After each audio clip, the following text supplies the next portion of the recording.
Bapak, Ibu, dan keluarga duka yang saya hormati, Namo Sang Hyang Adi Budaya, Namo Buddhaya. Hari ini kita kembali berkumpul di sini untuk tadi kita sudah mendoakan, mendaraskan sutra-sutra suci demi untuk mengantarkan kepergian dari yang kita kasihi, almarhumah Ibu Chiu Julie Agustin. Bagi keluarga, saya yakin ini bukan sesuatu yang mudah.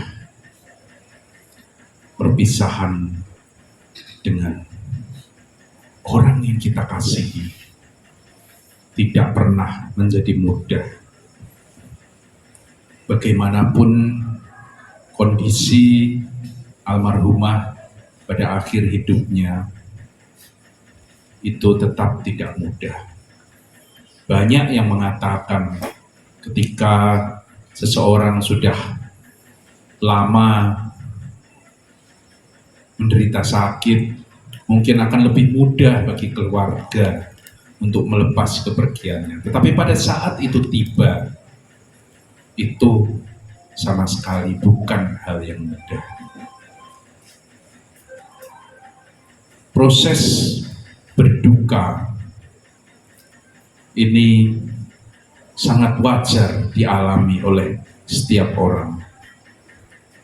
Sekalipun Dharma mengajarkan kita untuk melepas, untuk tidak melekat dan sebagainya, akan tetapi rasa kedukaan adalah satu hal yang sangat manusiawi dan sangat wajar, dan sudah sepantasnya kita akui bahwa kita sedang berduka.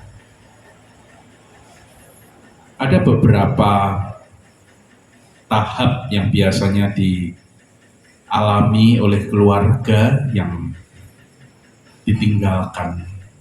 Mungkin di antara Bapak, Ibu, dan Saudara ada yang merasakan penyesalan. Mungkin kita merasa belum cukup berbakti kepada almarhumah. Mungkin ada pula yang merasa marah. Dan seringkali tidak tahu marah kepada siapa, marah kepada keadaan, kenapa almarhum atau almarhumah pergi secepat ini, marah kepada diri sendiri yang mungkin merupakan kelanjutan dari penyesalan tadi karena merasa belum cukup berbakti, mungkin bahkan marah terhadap almarhumah. Kok tega meninggalkan kami? Kok tega meninggalkan saya? Ada juga yang berlarut-larut di dalam kesedihan, kemudian menarik diri dari lingkungannya. Ada bermacam-macam reaksi dari kedukaan ini. Akan tetapi kita semua berharap semoga keluarga dapat melewati masa-masa ini dan sampai pada satu titik yang kita sebut sebagai menerima bahwa inilah yang terjadi, bahwa dulu sebelumnya ya almarhumah masih bisa kita jumpai secara fisik, sekarang tidak lagi. Dan sebetulnya doa-doa yang kita panjatkan, sutra-sutra suci yang kita bacakan, salah satu tujuannya adalah untuk mengantarkan keluarga sehingga dapat menerima kondisi ini. Namun penerimaan itu tentu saja tidak datang begitu saja. Penerimaan ini butuh proses, dan untuk melewati proses itu kita perlu memahami apa yang sesungguhnya terjadi pada diri almarhumah yang kita katakan telah meninggalkan kita.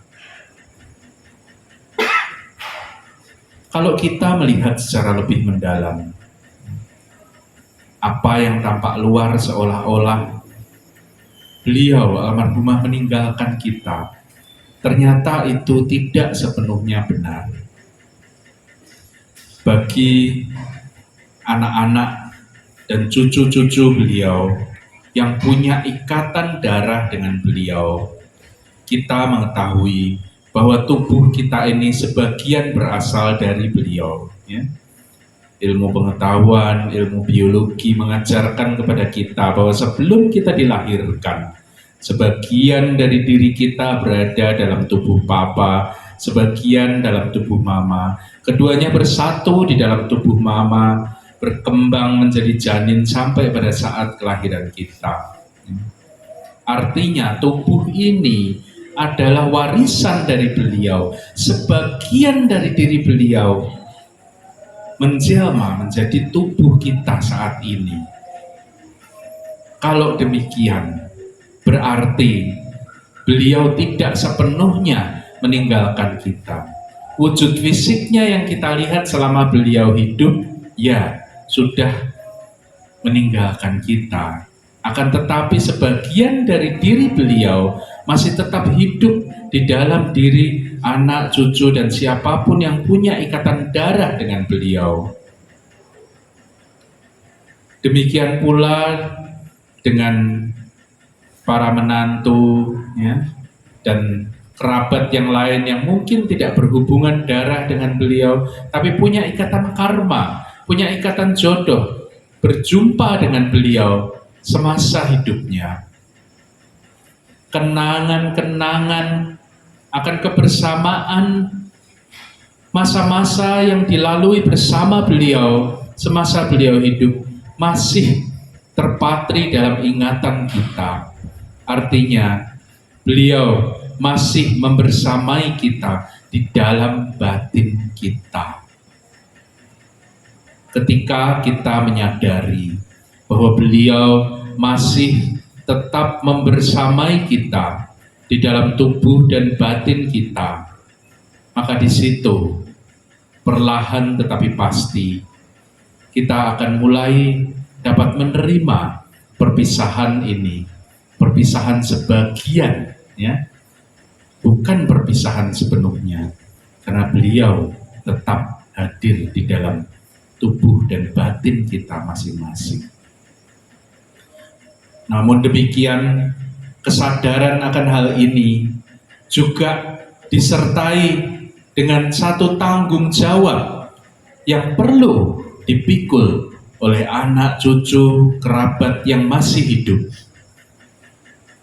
Ketika beliau masih berada di dalam tubuh manusianya, ketika beliau masih sehat, ketika beliau masih bisa beraktivitas, kita yakin dan percaya banyak sekali hal-hal positif yang beliau sudah lakukan semasa hidupnya, yang tentu itu semua mengantarkan kesadaran beliau saat ini untuk terlahir di alam yang lebih berbahagia. Namun sebagaimana manusia pada umumnya, dengan segala kelemahan manusiawinya, tentu ada hal-hal yang menjadi kekhilafan beliau. Tentu ada hal-hal baik pula yang belum sempat beliau lakukan semasa hidupnya. Disitulah sekarang kita, anak, cucu, kerabat yang ditinggalkan, yang di dalam diri Anda bersemayam sebagian dari diri almarhumah.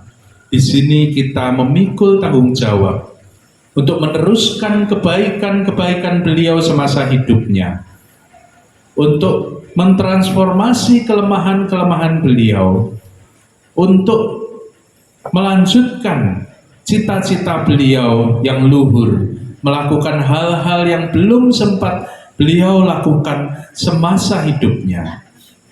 Karena sekarang beliau sudah tidak berada di dalam tubuh manusianya, tetapi kita mewarisi tubuh dan batin manusia ini dari beliau.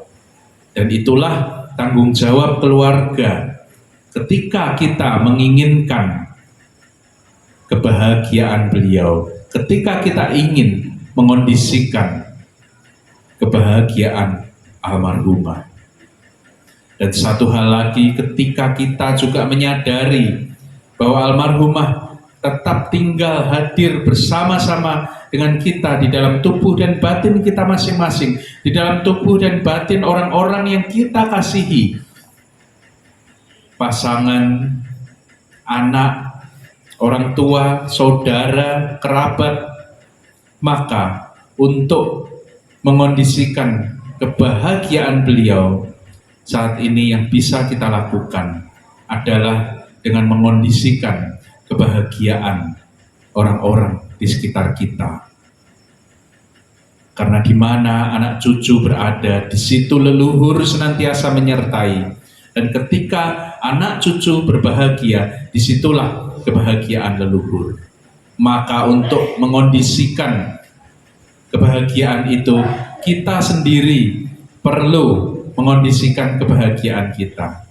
Seperti ketika kita naik pesawat, kru pesawat selalu mengingatkan sebelum ketika terjadi hal-hal yang tidak diinginkan, masker oksigen akan turun. Sebelum memasang masker oksigen untuk mungkin anak kita atau lansia atau siapapun yang berada di sebelah kita, pasang dulu masker oksigen kita. Kita harus punya cukup kebahagiaan untuk dapat mengondisikan kebahagiaan orang-orang di sekitar kita, yang pada gilirannya disitu pula lah kebahagiaan almarhumah. Maka pada hari ini kita sudah melakukan yang namanya pelimpahan jasa. Pelimpahan jasa berarti kita melakukan kebajikan dengan merenungkan kembali sutra-sutra suci, yang mana buah dari kebajikan itu kita limpahkan kepada almarhumah. Karena tubuh dan batin ini milik almarhumah, warisan dari beliau. Dan apa kebajikan, segala bentuk kebajikan, bukan hanya doa pelimpahan jasa ini saja. Ketika nanti di luar kita bertemu dengan orang-orang yang kurang beruntung, kita menolong mereka saat itu, ingat pada almarhumah yang telah mewariskan tubuh dan batin ini, yang memungkinkan kita untuk berbuat kebajikan sebagai manusia. Nah, ingat pada beliau, kita limpahkan jasa-jasa kebajikan untuk mengondisikan kebahagiaan beliau. Dan jangan lupa untuk mengondisikan kebahagiaan bagi diri sendiri dan bagi orang-orang di sekitar kita. Sebab beliau sungguh hadir di dalam tubuh dan batin kita masing-masing. Sabi Sata Bawantu Sukitata, semoga semua makhluk hidup berbahagia. Sadu, sadu, sadu.